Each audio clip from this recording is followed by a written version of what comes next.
Hello बच्चों, हम आपसे फिर से इस यूट्यूब चैनल पर आकर मिलते हैं और इसमें बताते हैं आपको लेसन नंबर 6 जल के स्रोत और उनके उपयोग। स्रोत बच्चों जानते हो किसे कहते हैं? स्रोत कहते हैं कि हमें जल कहाँ से प्राप्त हुआ और कैसे प्राप्त हुआ। कि कहते हैं कि जल हमें कई तरीकों से प्राप्त होता है, वो उसकी विषय में सबकी हम जानकारी आपको देने जा रहे हैं सही तरीके से। उनका उपयोग किस किस तरीके से लिया जाता है।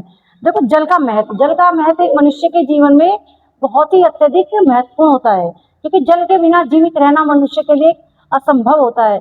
जिस प्रकार से प्रतिदिन हम पौधों को जल देते हैं और उनकी वृद्धि दिन प्रतिदिन बढ़ती चली जाती है, उसी प्रकार से मनुष्य को जीवित रहने के लिए भी प्रतिदिन जल की आवश्यकता होती है। और वो जल कैसा होता है, कहाँ से आता है, शुद्ध होता है या अशुद्ध होता है, किस प्रकार से उसका प्रयोग हमारे शरीर पर कैसा प्रभाव डालता है, उसी प्रकार से जल का एक बहुत बड़ा महत्व माना जाता है। जल एक कहते हैं ना कि मनुष्य के शरीर में भी 70% जल की उपयोगिता मानी जाती है। 70% हमारे जल में, हमारे शरीर के अंदर जल पाया जाता है। कहते हैं ना कि कितना ब्लड है, कितना जल है, तो 70% जल और 30% केवल ब्लड पाया जाता है। क्यों, किस कारण जानते हो?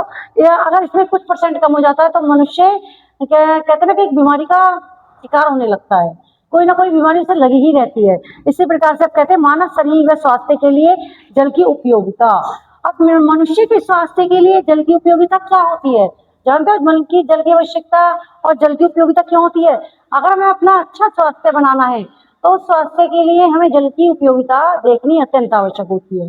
जल शुद्ध है या अशुद्ध है, अगर वो हमारे शरीर में पाचन क्रिया कर पा रहा है या नहीं कर पा रहा है, हमारे पाचन को सही तरीके से पचा रहा है, तो वो जल की उपयोगिता मानी जाती है। और देखो, स्वास्थ्य पर इसका प्रभाव बहुत गहरा पड़ता है। अशुद्ध जल से मनुष्य को कई प्रकार की बीमारियां हो जाती हैं, पेचिस वगैरह हो जाती है, टाइफाइड, ये कहते हैं कि सब अधिकतर ये जल की उपयोगिता के अनुपयोगिता के कारण होती है। और जल प्राप्ति के स्रोत और इनके गुण। देखिए, जल प्राप्ति के कई स्रोत हैं, जानते हो क्या क्या है जल प्राप्ति के?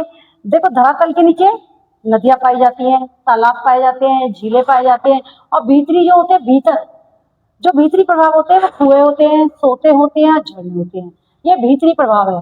ये क्या है? ये जल के स्रोत हैं, स्रोत कहलाते हैं। और जल के स्रोतों के द्वारा ही हमें जल की प्राप्ति होती है। नदी, कुएं, झरने, तालाब, इनको हम हेडिंग के रूप में लेकर इनकी डिटेल के रूप में हम डाल सकते हैं। जैसे अब हमें धरातल का लीजिए, धरातल जानते, धरती के नीचे नदियां पाई जाती है। क्यों पाई जाती? धरती के नीचे जल प्राप्त होता है वो अशुद्ध भी होता है और शुद्ध भी होता है। कहते हैं कुछ प्रकार से जल खारा भी मिलता है, जिसके कारण हमें वो पाचन क्रिया करने में कठिनाई देता है, और हमें अशुद्धियों के कारण हमारे शरीर में पाचन क्रिया ढंग से नहीं हो पाती, और इसी कारण हम अधिकतर बीमार रहते हैं। दूसरा पॉइंट है तालाब का भी यही कारण होता है। तालाब भी एक प्रकार से अशुद्ध होता है। क्यों होता है? क्योंकि वो पीने योग्य नहीं होता।